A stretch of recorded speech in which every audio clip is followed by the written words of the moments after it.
We all know the legend. The big cat. The perfect killing machine. Yeah, right. In reality, being a predator mostly means being a professional loser. Welcome to the starvation game. Meet Junior.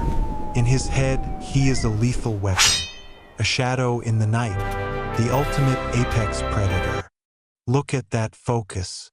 He is calculating wind speed, trajectory, and coolness factor. Power level. Over 9,000. Or maybe just 4.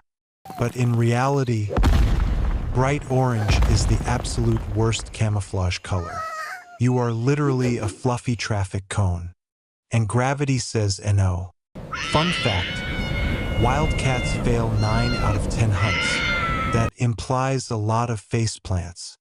Dad's actual strategy? The ambush nap. He waits for prey to walk directly into his mouth. It hasn't worked since the Ice Age began. Nope, just dust and disappointment.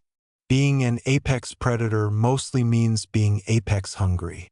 In the wild, you don't pick the menu. The menu picks you. Tonight's special, 1 beetle, 2 ways. Eat your protein, kid. It's gonna be a long night. Nature is tough. You are hungry, tired, and dirty. But hey, at least you have cool stripes. Savage Fluff TV.